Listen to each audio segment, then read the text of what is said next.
गुलाबी का एक प्रतीक हमारे यहाँ पर हमारी छाती पर बैठा हुआ है, इसको हटाना चाहिए। कि कब चढ़ेगा बुलडोजर, कब टूटेगी औरंगजेब की कब्र।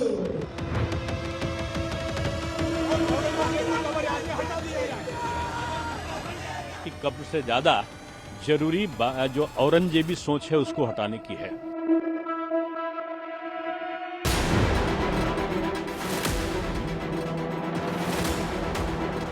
ये आने वाली पीढ़ियों को इतिहास से दिखना चाहिए।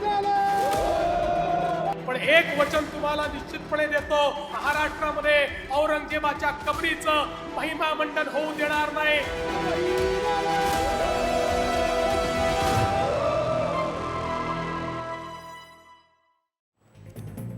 नमस्कार, आदाब। मैं हूं मारिया शकील। वक्त मुकाबला का है। आज चर्चा औरंगजेब पर होगी।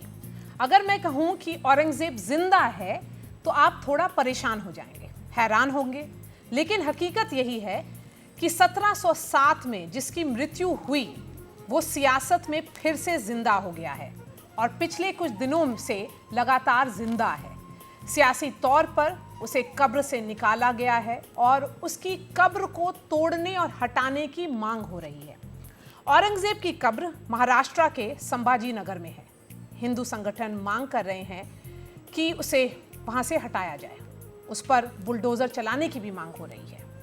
अब हिंदू संगठनों की मांग को लेकर सियासत भी खूब हो रही है। विपक्ष इसे फालतू का मुद्दा बता रहा है। महाराष्ट्र के चीफ मिनिस्टर कह रहे हैं कि औरंगजेब की तारीफ करने वाले विचारों को कुचल देंगे वो। आज हम इसी पर चर्चा करेंगे।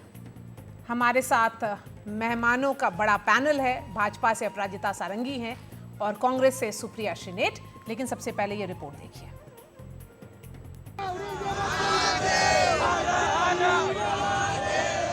औरंगजेब ने इतिहास से निकलकर वर्तमान में जगह बना ली है। कब्र पर कोहराम मचा हुआ है। वीएचपी, बजरंग दल और दूसरे हिंदुवादी संगठनों ने कार सेवा तक की चेतावनी दे डाली है। इसने अपने भाइयों को जेल में डाला, उनको मार डाला, लाखों हिंदुओं की हत्याएं की, हजारों मंदिर तोड़े, जिसमें काशी का विश्वनाथ मंदिर भी है, मथुरा का मंदिर है।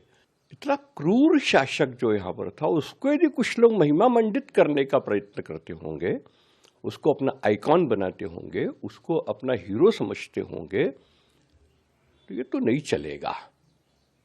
और इसलिए ये जो गुलाबी का एक प्रतीक हमारे यहाँ पर हमारी छाती पर बैठा हुआ है, इसको हटाना चाहिए। यही हमारी एक डिमांड है। औरंगजेब की कब्र पर बुलडोजर चलाने की भी मांग हो रही है। महाराष्ट्र का हिंदू चाहता है कि औरंगजेब की कब्र का नाम और निशान मिटे। औरंगजेब जैसे पापी का नाम और निशान महाराष्ट्र से मिटे। आज कहीं पर भी औरंगजेब का नाम ना हो, यह चाहता है हमारे महाराष्ट्र का हिंदू। अब बताइए कि कब चढ़ेगा बुलडोजर, कब टूटेगी औरंगजेब की कब्र। औरंगजेब महाराष्ट्र की सियासत का हॉट टॉपिक बन चुका है। छत्रपति शिवाजी महाराज ने औरंगजेब से इतना बड़ा युद्ध किया है मराठाओं ने। छत्रपति जी के मृत्यु के बाद भी 25 साल औरंगजेब महाराष्ट्र में लड़ता रहा, लेकिन विजय नहीं प्राप्त कर सका। और वहां उनकी कब्र, ये आने वाली पीढ़ियों को इतिहास से दिखना चाहिए। चाहे अफजल खान की कब्र हो या चाहे औरंगजेब की कब्र हो। अगर इतिहास कोई समझने को तैयार नहीं तो इतिहास के शत्रु है, दुश्मन इतिहास के। महाराष्ट्र में खास करके उनको अभी भी छत्रपति शिवाजी महाराज और औरंगजेब के बीच में क्या अंतर है, उस अंतर और फर्क के बारे में उन्हें कोई जानकारी नहीं है। मैं आपके माध्यम से उनसे निवेदन करना चाहूँगा कि उन्हें वापस स्कूल जाना चाहिए, जल्द से जल्द छत्रपति शिवाजी महाराज की हिस्ट्री के बारे में पढ़ना चाहिए। और उभाटा जैसे पार्टियां, उनसे महाराष्ट्र की जनता को कोई अपेक्षाएं नहीं है। महाराष्ट्र की जनता ने एक बार नहीं 2 बार उनको सबक सिखाया। महाराष्ट्र की सियासत को औरंगजेब ने थोड़ा कंफ्यूज भी किया है। उद्धव ठाकरे गुट कब्र हटाने का विरोध कर रहा है। तो कांग्रेस बीजेपी पर मुद्दों को भटकाने का आरोप लगा रही है। तो बीजेपी कहती है कि कब्र हटाने से ज्यादा जरूरी है औरंगजेबी सोच में बदलाव। और हिंदुत्व का नाम बिगुल बजाकर खुद की रोटी सेकना इतना ही काम है। अरे औरंगजेब की कब्र खोदने से पहले अपने किए हुए पाप की कब्र खोदो। पहले जो बातें औरंगजेब की होती है उस काल की 400 साल पुराने कब्र को लेकर घमासान करना, इतिहास को तोड़ मरोड़ कर पेश करना, ये इनकी बातें जो चल रही है आजकल, तो मुझे लगता है कि ये सब गंदगी राजनीति की जो हो रही है और त्योहारों में आपस में झगड़ा लगाना, त्योहारों में कुछ गलत शब्दों का इस्तेमाल करके किसी की भावनाओं को ठेस पहुंचाना, इस तरह की बातें अभी आम हो चुकी है। कब्र से ज्यादा जरूरी जो औरंगजेबी सोच है उसको हटाने की है। ये औरंगजेबी सोच, ये चंगेजी सोच, ये तुगलकी सोच, इन सोचों ने इस भारत की पराधीनता की साया से भारत को मुक्त होने नहीं दे रहे हैं। मैं समझता हूँ भारत एक स्वतंत्र और एक स्वाभिमानी राष्ट्र बन चुका है। अब इस प्रकार की सोच का कोई भी स्थान नहीं है। दिलचस्प ये है कि फडणवीस सरकार में शामिल अजित पवार गुट औरंगजेब के मुद्दे पर विपक्ष के साथ नजर आ रहा है। विपक्ष कह रहा है कि वो शौर्य का प्रतीक है, उसे वहाँ रखना चाहिए, इतिहास हमें आने वाले पीढ़ी को बताना है। ऐसे में कैसे दिखते हैं? महापुरुषों ने जो शौर्य वहाँ दिखाया उसकी कब्र यानी प्रतीक बताया, तो विपक्ष का कुछ तो ये करना चाहिए। बराबर बोले विपक्ष वाले। हमारे हिंदू देव देवता के मंदिर औरंगजेब ने तोड़े, हमारे देव देवता की मूर्ति की विटंबना लोगों ने की, और ऐसे औरंगजेब के कब्र के ऊपर इतना लाखों रुपए खर्च करना उचित नहीं है। निश्चित रूप से छत्रपति शिवाजी महाराज, मराठे मावलों का, छत्रपति संभाजी महाराज का इतिहास के लिए उनकी सिर्फ वहां पर एक कब्र, जिसका हम मराठी में थड़गा बोलते हैं, वो सिर्फ रखना चाहिए। औरंगजेब को लेकर तमाम विरोध प्रदर्शन और सियासी खींचतान के बीच राज्य के मुख्यमंत्री पहले ही साफ कर चुके हैं कि कब्र की जिम्मेदारी एएसआई के पास है। आणि म्हणून त्याचं संरक्षण देखील करायची जबाबदारी देश में छत्रपति शिवाजी महाराज के मंदिर का महिमा मंडन होगा, औरंगजेब की कब्र का नहीं। यह दुर्भाग्यपूर्ण है कि हमें औरंगजेब की कब्र की रक्षा करनी पड़ रही है, क्योंकि उसे एएसआई से सुरक्षा मिली हुई है। औरंगजेब ने हमारे हजारों लोगों को मारा और हमें उसकी कब्र की रक्षा करनी है। लेकिन मैं एक वचन देना चाहता हूं कि चाहे कुछ भी हो जाए, मैं औरंगजेब की कब्र का महिमा मंडन नहीं होने दूंगा और औरंगजेब की प्रशंसा करने के विचार को वहीं कुचल दूंगा। तो अब गेंद केंद्र सरकार के पाले में है। इसका फैसला केंद्र सरकार के हाथ में है, क्योंकि जो एएसआई है, पुरातत्व विभाग है, वो केंद्र सरकार के अधीन है। हम सब मांग कर रहे हैं कि औरंगजेब की कब्र को हटा दो। बहुत सारे प्रावधान है, कानून में बदलाव करके आप हटा सकते हैं, लेकिन केंद्र सरकार को एक तरफ हिंदुत्व की भी बात करनी है, एक तरफ अपने आप को बहुत बड़ा हिंदूवादी बताना है, दूसरी तरफ औरंगजेब की कब्र को भी नहीं हटाना है। तो चाहे बजरंग दल हो, चाहे हमारी शिवसेना हो, हम सब एक प्रकार से चेतावनी दे सकते हैं ना सरकार को। देखना होगा कि औरंगजेब की कब्र पर फैसला कब और क्या होता है। फिलहाल सरकार की जिम्मेदारी इसे बचाए रखने की है और यही वजह है कि सुरक्षा चाक चौबंद है। एनडीटीवी इंडिया की रिपोर्ट। मुकाबला में आज का सवाल है, महाराष्ट्र में औरंगजेब पर लगातार सियासत के मायने क्या हैं? औरंगजेब पर सियासी कोहराम का बीएमसी चुनाव से कनेक्शन है क्या? क्या औरंगजेब की कब्र हटाने की मांग हिंदुत्व का नया चेहरा है? औरंगजेब को सियासी तौर पर कब तक जिंदा रखा जाएगा?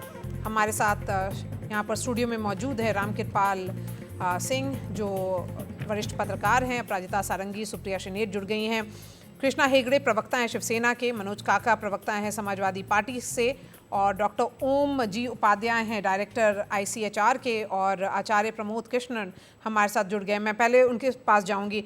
आचार्य कृष्णन जी, मैं आपसे ये जानने की कोशिश करूंगी कि औरंगजेब को क्यों जिंदा किया जा रहा है?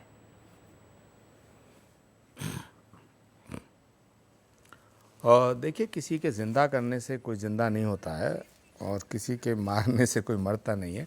औरंगजेब को धरती से रुखसत हुए कई सौ वर्ष हो चुके हैं। अब मुझे नहीं लगता कि औरंगज़ेब को महिमा मंडित करना चाहिए। औरंगज़ेब बाबर का वंशज था, तैमूर लंग का वंशज था और बहुत ही क्रूर बादशाह था। हिंदू धर्म के ख़िलाफ़ उसकी सोच जो है जग जाहिर है, इतिहास के अंदर दर्ज है कि उन्होंने मंदिरों को तोड़ा, हिंदुओं को ज़बरदस्ती उन्होंने मुस्लिम बनाने की कोशिशें की और बहुत कन्वर्जन कराया और वो तमाम हिंदुओं को मुसलमान बनाना चाहता था। ये सब चीज़ें इतिहास में दर्ज हैं, लेकिन मैं किसी भी कीमत पे इसके लिए तैयार नहीं हूँ कि औरंगज़ेब को ग्लोरीफाई किया जाए, औरंगज़ेब को महिमा मंडित किया जाए। लेकिन उसकी कब्र को तोड़ना, ये मुझे लगता है ये कोई ठीक नहीं है, क्योंकि ये हमारा सनातन इसकी अनुमति नहीं देता। गड़े मुर्दे उखाड़ने की, कब्रों को तोड़ने की और मूर्तियों को तोड़ने की, ज़ारतों को तोड़ने की, मज़ारों को तोड़ने की, मंदिरों को तोड़ने की संस्कृति हमारी नहीं है और ये ISIS और तालिबानी संस्कृति का हिस्सा है।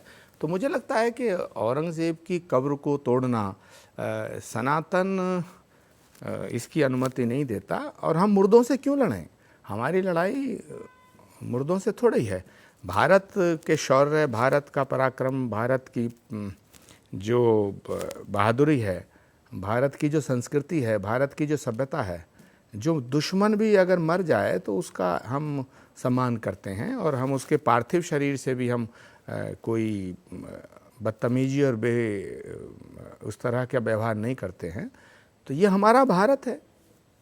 तो मुझे लगता है कि औरंगज़ेब ने जो काम किया, जो हिंदुओं के साथ किया, वो बहुत गलत था। औरंगज़ेब ने जो गुनाह किए वो माफ़ी के काबिल नहीं है। लेकिन मैं औरंगज़ेब की या किसी की कब्र तोड़ने का समर्थन नहीं करता जी। लेकिन बात यह है कि ये पूरा कोहराम है, उसका कुछ चुनाव से भी कनेक्शन हो सकता है। लेकिन ये बात बस हिंदू ग्रुप में नहीं रह गई है, इसमें पॉलिटिक्स शुरू हो गई है, सियासत हो रही है। वहाँ के डिप्टी CM भी उसमें जुड़ गए हैं और औरंगज़ेबी मानसिकता की भी बात हो रही है। देखिए, दो अलग अलग बात हैं। एक बात है कि औरंगज़ेब की मानसिकता का समर्थन किया जाए, औरंगज़ेब की विचारधारा का समर्थन किया जाए, औरंगज़ेब को ग्रेट बताया जाए, ये एक अलग पहलू है। दूसरा पहलू है कि किसी की कब्र को तोड़ा जाए। तो विध्वंस करने की अनुमति सनातन नहीं देता और किसी के भी आज तक मुझे आप बताइए कभी किसी हिंदुओं ने कोई मस्जिद तोड़ी हो और उसे तोड़ करके मंदिर बनाया हो, हिंदुओं ने कोई मूर्ति तोड़ी हो, ऐसी खबरें तो बांग्लादेश से आ रही हैं। मुजीबुर रहमान के बुतों को गिराया जा रहा है, स्टैचूज़ गिराए जा रहे हैं और भगवान बुद्ध की मूर्तियों को तोड़ा गया ISIS ने और तालिबान ने। तो ये संस्कृति तालिबान की हो सकती है, मूर्ति तोड़ना, कब्र उखाड़ना, ये सब करना, विध्वंस करना, ये तो ISIS की संस्कृति हो सकती है, भारत की संस्कृति ये नहीं है। तो मैं ये कहना चाहता हूँ, मेरा विचार क्या है ये अलग विषय है, लेकिन जो हमारा सनातन है, जो हमारा धर्म है, जो हमारे शास्त्र हैं, जो हमारी पुराण हैं, जो हमारी परंपराएं हैं, वो किसी के मौत के बाद, किसी की मौत के बाद उसकी अगर कब्र बनी है तो उस पर हथौड़ा मारा जाए, उसको तोड़ा जाए, उसकी अनुमति हमारा सनातन नहीं देता। मैं ऐसा कहना चाहता हूँ। इसी बात पर मैं भाजपा के प्रवक्ता के पास जाऊंगी। अपराजिता सारंगी, आपने सुना आचार्य प्रमोद कृष्णन का कहना है कि सनातन धर्म ये इसकी इजाज़त नहीं देता कि आप किसी की कब्र को तोड़ें।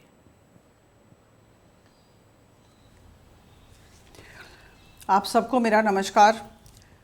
हम सब वाकिफ़ हैं कि औरंगज़ेब मुग़ल साम्राज्य के छठे बहुत क्रूर शासक रहे हैं और मैं अगर कहूँ कि वो क्रूरता के पर्यायवाची थे तो गलत नहीं होगा।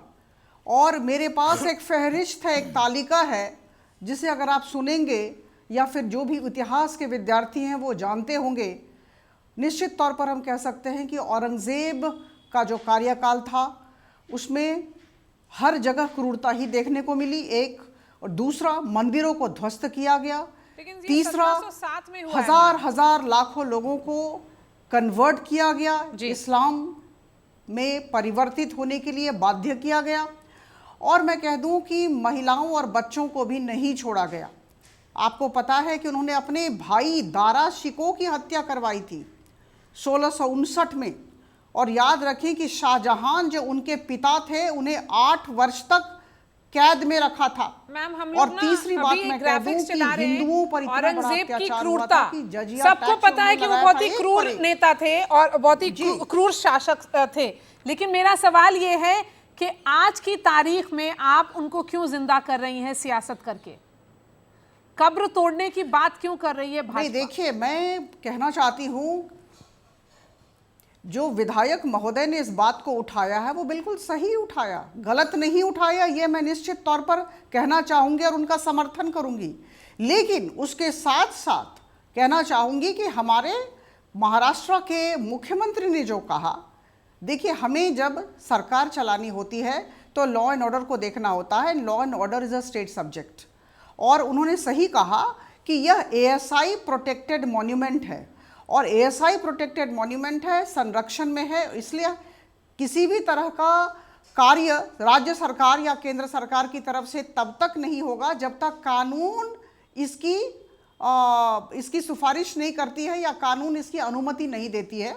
तो मैं कहूँ कि ASI प्रोटेक्टेड मॉन्यूमेंट होने के कारण केंद्र सरकार के अंतर्गत यह विद्यमान है, तो इसलिए मुझे लगता है कि कहीं ना कहीं समीक्षा की ज़रूरत है, बातचीत की ज़रूरत है, और उसके बाद जो आगे की कार्रवाई होगी वह केंद्र सरकार और राज्य सरकार मिलकर करेगी। लेकिन अभी जैसा कि फडणवीस जी ने कहा, माननीय मुख्यमंत्री जी ने कहा कि लॉ एंड ऑर्डर को, कानून को अपने हाथ में हम नहीं ले सकते हैं, और यह ASI प्रोटेक्टेड मॉन्यूमेंट है, तो अभी कुछ नहीं किया जा सकता। इसका जवाब दीजिए। आवाज नहीं आ रही जी मैम। आप सबको मेरा नमस्कार, मेरे पैनलिस्ट को भी मेरा नमस्कार। मुझे सबसे बड़ी आपत्ति ये है कि अपने पॉलिटिकल एजेंडा को चलाने के लिए कुछ लोग छत्रपति शिवाजी का और औरंगजेब का नाम एक साथ ले रहे हैं। ये पाप मत कीजिए। औरंगजेब की वो कब्र छत्रपति के शौर्य, उनके पराक्रम और उनकी वीरता का परिचय है, उनके साथ औरंगजेब का नाम मत लीजिए। आप छत्रपति का अपमान कर रहे हैं। इस देश में छत्रपति का अपमान हमेशा भाजपा ने किया। मुझे ये तस्वीर आज भी मेरी आंखों में पानी ले आती है, जब छत्रपति की खंडित मूर्ति जो 1 महीने के अंदर खंडित हो गई थी, जिसका अनावरण प्रधानमंत्री मोदी ने इन्हीं देवेंद्र फडणवीस और एकनाथ शिंदे के साथ किया था। यह था छत्रपति का अनादर। तो ये काम मत करिए, ये पाप है, ये पाप कतई ना करिए। मैं 2 चीजें कहना चाहती हूं। आपका जो टॉपिक है, औरंगजेब जिंदा है, उसको इतिहास के पन्नों से, उसको उसकी कब्र से निकालकर क्यों जिंदा किया जा रहा है? आप जानती हैं कि मारिया शकील आज इस पर डिबेट करें, आज सारा देश इसमें उद्वेलित है, पूरे देश में यह चर्चा का विषय है। यह इसलिए किया जा रहा है क्योंकि अगर ऐसा नहीं किया जाएगा तो डिबेट यह होगा कि महाराष्ट्र में एक अवार्ड विनिंग फार्मर, कृषक आत्महत्या क्यों कर लेता है कैलाश अर्जुन नागरे के नाम से। डिबेट यह होगा कि 10 लाख से ज्यादा लाडकी बहनाओं को योजनाओं से क्यों निकाल दिया जाता है। डिबेट यह होगा कि संतोष देशमुख की निर्मम हत्या जो सरपंच था उसकी हुई और फडणवीस उस पर लिपापोती का काम करते रहे। डिबेट होगा कि पुणे से लेकर मुंबई तक आज महिलाओं की असुरक्षा को लेकर मुंबई, महाराष्ट्र आशंकित क्यों है। और डिबेट यह होगा कि क्या सरकार का काम अब सिर्फ उद्वेलन करना है। मैं औरंगजेब के साथ छत्रपति का नाम लेना बर्दाश्त नहीं कर सकती हूं। कहां छत्रपति और कहां औरंगजेब, लेकिन औरंगजेब को जिंदा अपने सियासी गंदे राजनीतिक फायदे के लिए किया जा रहा है। अपराजिता सारंगी, आप इसका जवाब दीजिए। कांग्रेस का कहना है कि आप ही छत्रपति शिवाजी और शिवाजी महाराज और औरंगजेब को जोड़ रही हैं, साथ में नाम क्यों ले रही हैं? देखिए, बहुत स्पष्टता के साथ कहना चाहूंगी कि इतिहास है तो वर्तमान और भविष्य है, और इतिहास से वर्तमान और भविष्य को हम डिलिंक नहीं कर सकते हैं। तो इतिहास की तरफ तो हमें देखना ही पड़ेगा, हम सबको देखना पड़ेगा। सुप्रिया सिन्हा जी बहुत ही ज्ञानी प्रवक्ता हैं, मैं उनका सम्मान करती हूं। मैं उनसे गुजारिश करूंगी कि एक किताब जो मैंने पढ़ी है, मैं इतिहास की विद्यार्थी हूं, वो भी पढ़ें। Emperors of the peacock throne, the saga of the great Mughals, ये अब्राहम एराली की किताब है। और इसमें इन्होंने स्पष्ट तरीके से लिखा है, एविडेंस के साथ साक्षी बने बैठे हैं। उन्होंने कहा है कि उज्जैन के सारे मंदिरों को औरंगजेब के द्वारा तोड़ा गया था और राजस्थान में करीबन 300 मंदिरों को तोड़ा गया था। तो देखिए, जब एक विधायक महोदय अपनी बात कहते हैं तो निश्चित तौर पर उसे सम्मान देना होगा। गलत नहीं कहा, इस बात को मानना पड़ेगा। लेकिन जहां तक इस दिशा में पदक्षेप लेने की बात है, तो मैं जरूर कहना चाहूंगी कि जैसा कि मुख्यमंत्री महोदय ने कहा, ये कानूनी प्रक्रिया के तहत होगा, समीक्षा की जाएगी, केंद्र सरकार निर्णय लेगी, ये अलग बात है। और जहां तक छत्रपति शिवाजी का सवाल है, देखिए, हम तो दिन रात छत्रपति शिवाजी का नाम लेकर ही अपनी सभा का शुभारंभ करते हैं और अपनी सभा का अंत करते हैं। तो आप हमें ना सिखाएं कि छत्रपति शिवाजी के प्रति हमारे मन में श्रद्धा और सम्मान का भाव रहना चाहिए। एक दूसरा, मैं कह दूं, आपको याद दिला दूं कि शांभा जी की हत्या औरंगजेब ने की थी इन 1689। वो क्या हम भूल सकते हैं? तो बहुत सारी बातें हैं, जैसा कि मैंने कहा, मैं उसका जवाब दे दीजिए सुप्रिया जी कि इतिहास से हम विमुख नहीं आप हो जो सकते तस्वीर हैं। दिखा रही हैं उसके बारे में भी बताइए। भाजपा की प्रवक्ता अपराजिता सारंगी जवाब देंगी। अपराजिता जी मुझे किताबें पढ़ने की सलाह दे रही हैं, मैं उनसे कह रही हूं इस तस्वीर को देखकर 10 बार इस देश से, छत्रपति से और उनके शौर्य और पराक्रम से माफी मांगा कीजिए। आज तक छत्रपति की मूर्ति खंडित नहीं हुई, आपने वो करिश्मा भी कर दिखाया। मैं एक बात कहना चाहती हूं यहां पर, 10 साल हो गए केंद्र में मोदी सरकार को। देवेंद्र फडणवीस 2014 से 19 तक भी मुख्यमंत्री थे। क्यों नहीं याद आया ये सब करना? इसलिए याद नहीं आया क्योंकि नफरती सोच अगर आज नहीं भड़काएंगे तो लोग मुद्दों की बात करेंगे। मैं आपके सामने एक छोटा सा तथ्य रख देती हूं, उस पर चर्चा कर लीजिए। Ancient monument and archaeological sites and remains act, जिसको AMASR एक्ट कहा जाता है, उसका सेक्शन 35 के तहत अगर ASI प्रोटेक्टेड कोई मॉन्यूमेंट है तो राज्य सरकार को, कल्चरल मंत्रालय को या ASI को चिट्ठी लिखकर बोलना पड़ता है कि इसको डी नोटिफाई कर दिया जाए, इसको कल्चरल साइट से, ASI से हटा दिया जाए, और उसके बाद उसको वो ध्वस्त कर सकते हैं। क्या ऐसा प्रपोजल आया है महाराष्ट्र सरकार से? पहली बात मैं पूछना चाहती हूं। यह सिर्फ जबानी जमा खर्च करने की राजनीति है। देश को उद्वेलित रखो। मैं एक और बात यहां पर कहना चाहती हूं, सरकार पोषित जो बुद्धिजीवी है वो आपको नहीं बताएंगे कि जो सावरकर और गोलवरकर ने सांबा जी महाराज के लिए कहा है, वो चीजें मैं टीवी पर दोहरा नहीं सकती हूं। माफी मांगिए सांबा जी से, माफी मांगिए शिवाजी से। और एक अंत में मैं बात ये जरूर कहना चाहती हूं, और ये बात कहनी जरूरी है, ये जो अवसरवादी नफरती सोच है ये बार बार क्यों आ रही है? अभी कुछ लोग रंग वाली होली को बेरंग करने पर तुले हुए थे, सब भाजपा शासित उत्तर प्रदेश। असल में ये जो लड़ाई है ना, ये देवेंद्र फडणवीस बनाम योगी आदित्यनाथ की है कि दोनों में से कौन ज्यादा नफरती बनकर नरेंद्र मोदी का चलिए इसका जवाब कृष्णा हेगड़े देंगे। ये वो लड़ाई कृष्णा है, लड़ी लोगों के सेंटिमेंट पर जा रही है। कांग्रेस कहती है कि आपकी इंटरनल फाइट अब पब्लिक डोमेन में है और इसीलिए इश्यूज ढूंढ रहे हैं आप कि कौन ज्यादा नफरती है। देखिए, हमारे में कोई इंटरनल फाइट नहीं है। दूसरी बात मैं सुप्रिया जी को कहना चाहता हूँ, काम किया है इसके लिए भारी बहुमत से हमको चुन के दिया, और उन्होंने काम नहीं किया है इसके लिए करारी हार उनको मिली कुछ ही महीने पहले, वो जरा याद रखिएगा। दूसरी बात यह है कि जो उन्होंने फोटो दिखाया छत्रपति शिवाजी महाराज जी का, वो नेवी ने कमीशन की थी, और वो जो स्टैचू गिरी उसके लिए सरकार ने माफी मांगी। सरकार ने 65 करोड़ रुपए का और एक स्टैचू छत्रपति शिवाजी महाराज का वहां पर लगाने का निर्णय लिया है। अरब समुद्र में बहुत ही विशाल और भव्य, नहीं सुनिए, मैंने आपके बीच में नहीं टोका। जो अरब समुद्र में छत्रपति शिवाजी महाराज जी का हमने भव्य और विशाल स्टैचू बनाने का, आपको गुस्सा आता है ये देखकर?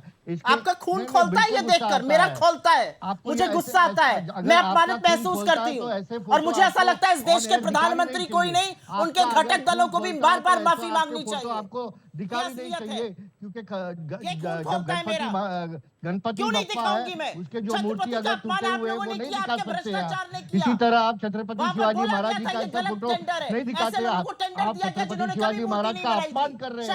ऐसा फोटो दिखा के आप छत्रपति शिवाजी महाराज का अपमान कर रहे हैं। तो छत्रपति शिवाजी महाराज का जो गढ़ किला है, वो गढ़ किले के लिए भी हम हजारों करोड़ रुपया खर्चा कर रहे हैं। और औरंगजेब का तारीफ कौन कर रहा है? औरंगजेब की तारीफ इन लोग किसी कर पर रहे हैं। एहसान नहीं कर रहे हैं। ये जब छत्रपति का रामनवमी शौर्य का कि आपको त्योहार खर्चा होता करना है, पड़ रहा है, जब दशहरे किसी का पर एहसान त्योहार नहीं होता कर रहे है हैं आप। और पैसा मत छत्रपति गिनाइए शिवाजी छत्रपति महाराज के का लिए। जयंती होता है तो कौन लहराता है औरंगजेब का फोटो? इनके लोग लहराते, इनके समर्थक लहराते औरंगजेब का फोटो, हम नहीं लहराते। और दंगा करने का बेकार की काम बातें मत करिए आप। तथ्यात्मक डिबेट अगर कर नहीं सकते और बताया करिए महाराष्ट्र में डिबेट लॉ करने एंड मेरे ऑर्डर साथ। खराब करने का काम तथ्य पे बात आपके कीजिए, लोग तथ्य रामनवमी पे पे बात करते हैं। कीजिए। आप नहीं, क्या मैं से तत्व पे प्रपोजल ही आया बात है कर रहा एसआई हूँ। को? तत्व आप क्या से तत्व प्रपोजल आया है सुनने का, कल्चरल मंत्रालय को? तत्व सुनने का प्रपोजल भी आया आप है? जरा प्रपोजल रखिए। आया है? तत्व आपने सुनने का भी प्रपोजल एक बात भेजा है? रखिए। बताइए आप, हाँ या ना बताइए। किसके लिए? आपने प्रपोजल किसके लिए? भेजा है? आपने एसआई को या कल्चरल मंत्रालय को प्रपोजल भेजा है देखिए, ध्वस्त करने के लिए, औरंगजेब का या कमर सिर्फ और झुंझुना औरंगजेब बजाना का है, मजहर जो लोगों है, को आप बरगलाना है, औरंगजेब का इतना लोगों का समर्थन क्यों दिमाग खराब करते? करके रखना आप है? औरंगजेब का समर्थन क्यों कर रहे हैं? मुझे ये बताइए। बिल्कुल आप नहीं, औरंगजेब का समर्थन की क्यों बात करते कौन से आ गई नहीं, कृष्णा हेगड़े जी? नहीं, बिल्कुल बात कर ये रहे है कि नहीं, बिल्कुल यहाँ पर अभी उन्होंने क्या औरंगजेब पूछा? का समर्थन क्या नहीं किया है। ASI को पूरे भेजा है शो क्या? में किसी उन्होंने ने भी क्या अभी पूछा? तक औरंगजेब का समर्थन नहीं किया है। सब लोग बोल रहे हैं कि वो क्रूर शासक थे। ये बेकार की बात मत बोलिए। इसलिए हम लोग उस डायरेक्शन में नहीं जाएंगे। देश की हिंदुओं आप लोग जो नैरेटिव बिल्ड करने की कोशिश कर रहे हैं उस पर जवाब चाहिए। डॉक्टर ओम जी उपाध्याय तो डायरेक्टर हैं आईसीएचआर के। सुप्रिया शिनीट बार बार ये सवाल पूछ रही हैं और ये सवाल सही भी है। अगर ये एएसआई प्रॉपर्टी है जैसा कि देवेंद्र फडणवीस ने कहा तो उसके बाद एक्शन कैसे होगा, क्या होगा?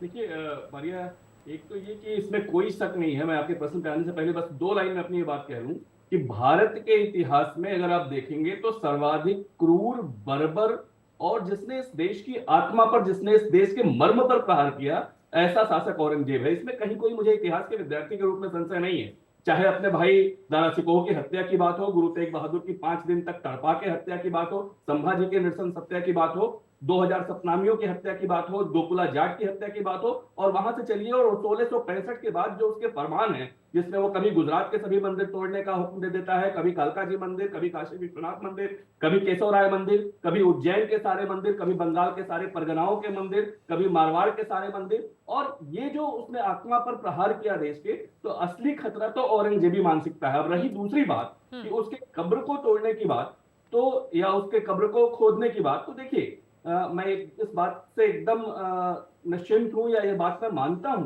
कि भारत की ये परंपरा नहीं है। भारत की ये परंपरा नहीं है। हमने तो अपने दुश्मनों को भी भाई 30,000 लोगों की हत्या करने वाला चित्तौड़ के किले में अकबर, उसके युद्ध में भी महाराणा प्रताप, जब महाराणा प्रताप का युद्ध हो रहा है दिवेर का, तो वहां शेरमा सुल्तान को वो पानी पिलाते हैं। ये परंपरा इस देश की है।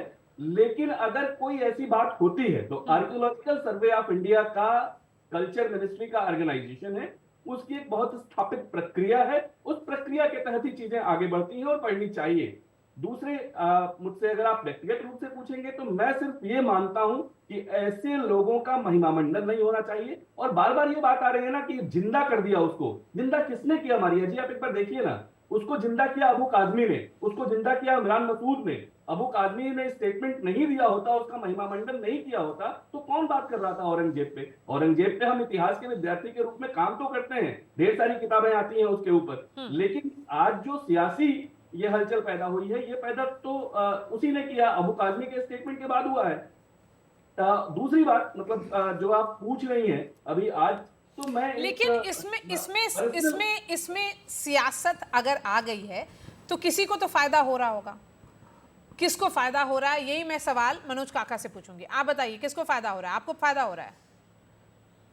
देखिए मारिया, ये तो सभी जान रहे हैं, चूंकि सच की जो अनुभूति होती है वो बहुत व्यापक होती है, और ये सभी जानते हैं, आप, हम सभी जानते हैं, ये देश में कोई जो भी थोड़ा सा भी राजनीतिक रूप से चेतना संपन्न होगा, तो मैं नहीं समझता और हम सभी नहीं समझते कि वो नहीं जानता होगा कि इस देश में हिंदू मुसलमान की सियासत से किसको फायदा होता है। निश्चित रूप से भारतीय जनता पार्टी को होता है, क्योंकि भारतीय जनता पार्टी और उसके जो प्रपंच गाने वाले लोग हैं, उसके जो समर्थित लोग हैं, वो बखूबी जानते हैं कि भारतीय जनता पार्टी ने अगर देश को विगत 11 सालों में नरेंद्र मोदी जी के नेतृत्व ने क्या दिया, 55 लाख करोड़ रुपए के कर्जे को इस देश के 140 करोड़ के कंधों पर वो 255 लाख करोड़ रुपए कर दिए। उत्तर प्रदेश में क्या हो रहा है सारे लोग देख रहे हैं, बनारस से, चंदौली से लेकर के और गाजियाबाद तक बेटियों के साथ बर्बरता हो रही है। उत्तर प्रदेश के सामान्य वर्ग पुलिस भर्ती में भी अब उपाध्याय, मिश्रा और पाठक जी का चयन हो रहा है। तो ये जो सवाल है, कहीं हम आप सब ये ना पूछ दें मोदी जी की सरकार से कि जिन मोदी जी ने ये कहा कि इस देश के युवाओं को हर साल 2 करोड़ रोजगार देंगे, इसका उन्होंने बखान करा, उसके गाने गाए गए। वो मोदी जी देश के 11 सालों में इस देश के युवाओं को मात्र 7 लाख रोजगार दे पाए, उन्होंने सदन में कहा। तो अब सवाल तो यही होगा ना, ये कोहराम बीएमसी चुनाव से क्यों पहले आ रहा है? क्या कोई कनेक्शन है? बिल्कुल कनेक्शन है। देखिए, याद रखिए, आप सब याद रखें, आपसे सवाल नहीं किया कि 28 राज्यों में 21 राज्यों में एनडीए की सरकार। क्या बीच में कैसे आ जाती हैं आप? हम मेरा जवाब पूछा है मनोज जी, लोगों से मनोज क्या मैंने उनसे ही सवाल पूछा है। प्रधानमंत्री मोदी जी के साथ है। मैं उत्तर दे दूं फिर आप बोलें तो अच्छा रहेगा। देखिए, 28 राज्यों में 21 राज्यों में एनडीए की सरकार है और मैं आपको बताना चाहूंगी कि अभूतपूर्व समर्थन लोगों का प्रधानमंत्री जी के साथ है और उनका आशीर्वाद कहीं समर्थन अभूतपूर्व नहीं है। ऐसी स्थिति ये झूठ और ये निरा झूठ है, प्रपंच है। जरूरत कहीं आपको मुझे लगता है आज के दिन आप सब जिस तरह बात कर रहे हैं, जिस तरह कांग्रेस बात कर रही है, जिस तरह आप बात कर रहे हैं, लग रहा है कहीं ना कहीं तुष्टीकरण की राजनीति। एनडीटीवी इंडिया में इस तरह से बहस नहीं होती है, मुकाबला होता है, लेकिन सभ्य तरीके से सब लोग मौका देते हैं एक दूसरे को बात करने के लिए। उनको बोलने दीजिए। हाँ, बोलिए मैम। देखिए, औरंगजेब मुगल आक्रांता था, इस बात को हमें मानना पड़ेगा, विदेशी था। और जहां तक कि जैसा कि कहा गया, मैं फिर से दोहराना चाहूंगी, याद दिला दूं कि वाराणसी के काशी विश्वनाथ मंदिर को बार बार उन्होंने तोड़ने की कोशिश की और मथुरा के केशवराव मंदिर को तोड़ा। जसवंत सिंह जो राजपूत महाराज थे, उनके बेटे का कत्ल किया। तो ये फहरिस्त बहुत लंबी है और ऐसे क्रूर शासक के पक्ष में खड़ा होना कहीं ना कहीं मुझे लगता है कि ये समर्थन दिखता है, तुष्टीकरण की राजनीति की बू आती है। हमें किसी भी तरह की राजनीति करने की जरूरत नहीं है। हम तो 21 राज्यों में हैं और मैंने जैसे कहा, मैं पुनरावृत्ति करूंगी, अद्भुत आशीर्वाद लोगों का मिल रहा है। हम लोगों के लिए काम करते हैं, हम विकास की राजनीति की बात करते हैं, हम सबका साथ सबका विकास की बात करते हैं। और आप जानते हैं कि हमारा रिपोर्ट कार्ड कैसा है और लोग जो 140 करोड़ जनता आदरणीय प्रधानमंत्री जी की भाषा को समझती है, भावनाओं को समझती है। जी सुप्रिया श्रीनेश, तो हमें किसी तरह की राजनीति करने की जरूरत नहीं है। लेकिन मैम सवाल ये है, और औरंगजेब की कब्र हटाने की मांग क्यों उठी? एक लाइन में मैम का औरंगजेब की कब्र को तोड़ने फोड़ने की मांग क्यों उठी, ये भी सवाल है। और उस पर क्योंकि लॉ एंड ऑर्डर एक सिचुएशन डेवलप हो गया है, तो आपकी सरकार की जवाबदेही बनती है। जी सुप्रिया जी बोलिए। मैं मानती हूँ मारिया जी, देखिए, मैं बोलूं? 100 बातों की एक बात है। हाँ बोलिए। एक मिनट, मेरा टर्न है। अपराजिता जी, मेरा टर्न है, मेरा टर्न है। 100 बात की एक बात है। मैं कहती हूँ ताजमहल, मैं कहती हूँ रेड फोर्ट, मैं कहती हूँ कुछ भी और तोड़ दो सब कुछ। अगर इस देश के बच्चों को रोजगार दे सकते हो, महंगाई कम कर सकते हैं, गरीबों के हाथ में पैसा दे सकते हैं, सब कुछ तोड़ दो। वो सब कुछ नहीं होगा, ऐसे ही आपको बरगलाया जाएगा। मैं आपको एक छोटा सा उदाहरण देती हूं। अरे औरंगजेब की कब्र टूटे या रहे, मुझे कोई फर्क नहीं है। 2023 में prime ministers economic advisory council ने 18 जगहों की एक सूची दी कि इसको हटा दिया जाए एएसआई के संरक्षण से। आज तक कल्चर मंत्रालय ने उस पर कोई एक्शन नहीं लिया, वो सिर्फ दे दी गई सूची। आज इस पर चर्चा चल रही है, बीएमसी का चुनाव निकल जाएगा, ये चर्चा भी डाई डाउन हो जाएगी। ये उन्हीं सीसीटीवी कैमरों की तरह है पार्लियामेंट के, जो कंट्रोवर्सी फैलाने के लिए बताया जाएगा फलाना हो गया, ढिमकाना हो गया। सीसीटीवी कैमरे की फुटेज 4 महीने हो गए, कहीं से नहीं आती है। ये बीजेपी की कथनी करनी बन चुकी है। इनकी कथनी और करनी है नफरत फैलाओ, आग लगाओ, केरोसिन पर दियासलाई लगाओ। जिससे कि लोग अपने रोजगार की, अपने पैसे की, अपने साधनों की, महंगाई कम करने की, अराजकता की बातें ना कर सके, जिससे कि ये देश ना पूछे कि उस अत्याचार की तो बात होनी चाहिए जो औरंगजेब ने किया। हाँ, चलिए, और उसकी सजा उसको इसका मिली। एक छोटा सा लेकिन जवाब इस लेंगे और उसके बाद अत्याचार का क्या फिर कि हमारे यहाँ लोगों पर के रामकृपाल हाथ जी में के पास बेड़ियां रख आएंगे। के वापस आते जी हैं। जी, क्योंकि अपराजिता सारंगी, आपकी सरकार जो है महाराष्ट्र की, उस पर बहुत सारे सवाल उठ रहे हैं। एक इशू नहीं है, बहुत सारे इश्यूज हैं। करप्शन चार्जेस के भी लग रहे हैं, आपको एक मंत्री को इस्तीफा भी देना पड़ा। तो क्या ये डाइवर्जनरी टैक्टिक है? ये यू नो एक कहा जाता है कि ऐसी स्क्रिप्ट है जो आपके लिए हमेशा वर्क करता है। फार्मर सुसाइड है। देखिए, कुछ दिन पहले, याददाश्त तो इतनी कमज़ोर इनकी नहीं होनी चाहिए, कुछ दिन पहले हम लोगों ने महाराष्ट्र में शानदार जीत रजिस्टर की है, इस बात को ये न भूलें। और हमारे देश के लोग, महाराष्ट्र के लोग हों या अन्य राज्यों के लोग हों, ब्लाइंडली सपोर्ट नहीं करते हैं, काम देखकर, प्रदर्शन देखकर समर्थन देते हैं, इस बात को याद रखा जाए। कुछ दिन पहले आदरणीय निर्मला सीतारमण जी ने लोकसभा में 50,65,345 करोड़ रुपए का बजट पेश किया था, और उसके बाद जो उन्होंने अपने परफॉर्मेंस के विषय में कहा, देश के विषय में कहा, मुझे लगता है हम सबको ज्ञात है।